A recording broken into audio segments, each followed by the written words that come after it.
How long did it take to record this album? 2 weeks tracking. Yeah. And what was it? 3 weeks tracking, 3 weeks mixing. Yeah. Yep. Yeah.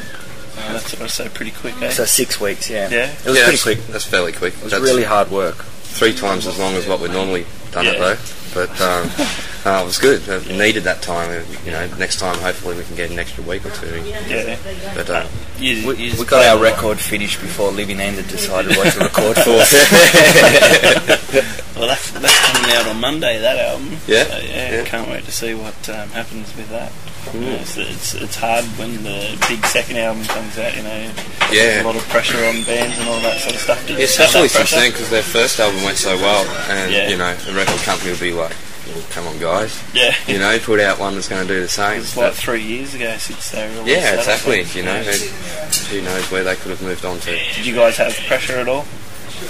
Nah, you know, it's internal pressure, I think. So we pretty much decide what we want to do before we go in, just between the 4 of us, and basically just let tell everyone else what we're going to do, rather than anyone putting pressure on.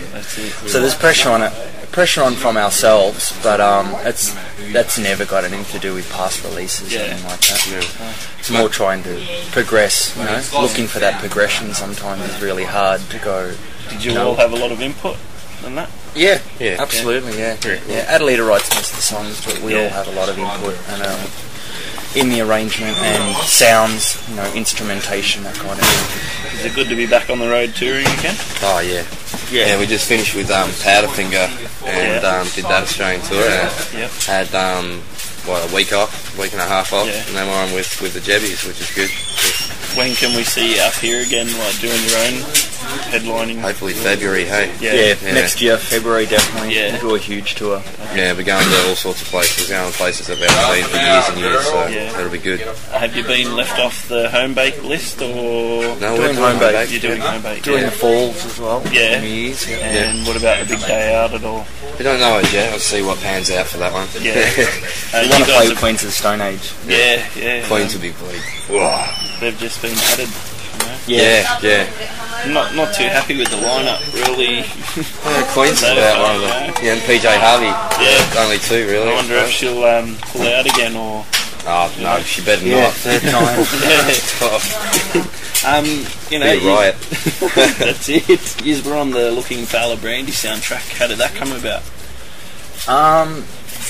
We were in between record deals and shopping around and not really doing that much on the public front. Business stuff and behind the scenes, and Damien Trotter, who was putting together the soundtrack, just rang us up, said the producers of the movie, you know of the band and like the band, do you want to record this song? Yeah.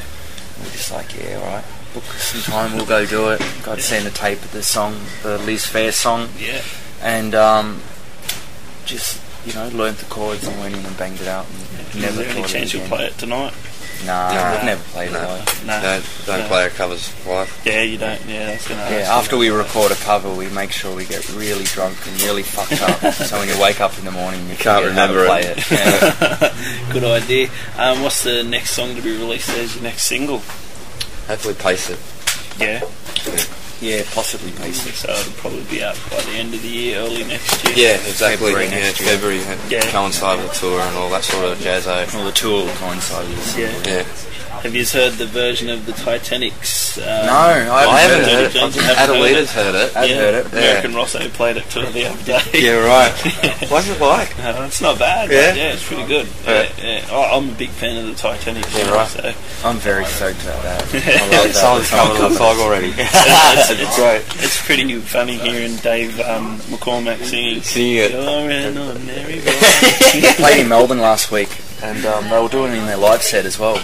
Yeah, it's pretty cool. Yeah, it's good. So maybe they'll play it up here. They're playing here next Saturday night. So probably make a call for it. Do you have any favourite Aussie bands that you love to tour with? Warped. Yeah. Warped. The band used to come from Geelong. They now all live in Melbourne. Right. But they're just shit hot. Great rock and roll. You know, just kick-ass rock and roll. Do you think you'll bring them up here when you come back in February? I'd love to. Yeah. You know, we've been up here a couple of times with them in the past. Yeah. A couple of years ago, we took them up, played at the Annandale, with them. There's lots of bands in Melbourne that are doing really well. There's like, you know, Rocket Science, Legends of Motorsport. There's a fantastic band we all love called Little Ugly Girls. Avalanches aren't doing too bad, And Little Ugly Girls too. Yeah. Really cool. Is that... That's our Mixer's the drummer. And then there's the new Scream Feeder record, that's pretty good, I reckon. Yeah, that's out. And the new Youth Group record's about to come out. Yeah, that's excellent. Yeah. There's lots of good stuff in Australia. Yeah. You know, it seems like almost every band in the country has seemed to have gone, you know, okay, we were doing this, you know, what do we want to do next? Yeah. And, you know, there's bands like, Avalanches are not from there and stuff. Yeah. They're not from their new record is just fucking incredible. Yeah, heaps different to their last. Yeah, it's almost like a disco album. Yeah. Well, why make records the same as your last one? That's it, you know, because you're just killing yourself. Yeah, that's from the start, that's what we said to ourselves, is make sure that every record there's something different on each one, you know, whether it's recording styles or style of song, you know. I've got an advanced copy of the Avalanches' new stuff. Have you heard any of it? Yeah. What do you think of that? It's great. Yeah, I like it. It brings me to a question. Now, I was reading the paper the other day in the Sydney, the Sunday Telegraph, I think it was, and somebody made a statement that they think it's pretty obvious that electronic music is the future. What do you think? I disagree. What are your thoughts on that? I disagree. I just think it's... probably. Yeah, well, probably it might be, but I just think statement. I think that's pretty bold, yeah. Rock and roll will always be there. It's grassroots, you know. Yeah, that's it. Yeah, I agree with that, really, you know. With the digital studios and home studios and samplers and whatnot, you know, of course it's going to go more that way. But when there's a 14-year-old kid that's trying, you know, to work out what he wants to do in music, you know, is he going to buy a little studio like this, a turntable and headphones, and be able to do everything? Or is he going to buy a huge amp and try and find people to play with? And personally, I think it's not. I think it's just, you know, people want the quick fix and they want convenience and stuff, and digital music and sample-based music gives them that. It's not. So it's almost like anyone is going to be able to write music. I think it's not memorable though. To me, it's like, you know, what memorable digital hit can you think of right now? You know, you can't. You just think of rock and roll. Yeah. And that was that 2 months ago. You know, so anything that happened 3 years ago, it's already forgotten of. You know, it's like a flash in the pan thing. Whereas rock and roll and you never know, die. Yeah, it won't. What do you say? What do you say about people who think that rock and roll's dead? I don't think it's... Go to the pub and have a look, mate. The sooner that rock and roll becomes a thing that's not viable business-wise, the better it'll be, I reckon. You know, as soon as bands are thinking, you know, if you want to start up a rock and roll band and you know that being in a guitar-based band or something, you're going to make no money and you're going to have no career. Yeah. Then you're probably going to make them, you know, the next phase of punk rock or whatever, rather than... Well, now, you know, everyone looks at being in a band and it's like, wow, you know, that could be a career and I could make some money and blah, blah, blah, and that's pretty...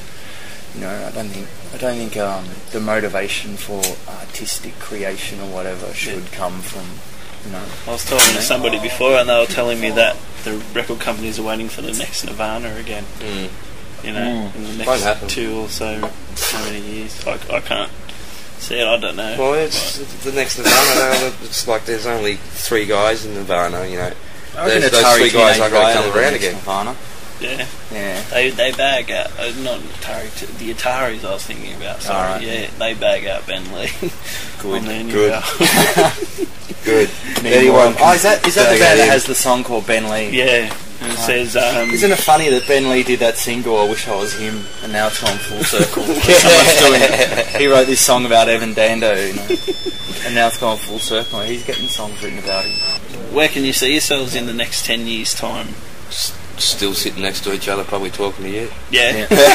Just talking louder and slower, yeah. Finish the line of this song, you're an ordinary boy. Why don't you go out and get a fucking job? Go cut your hair too.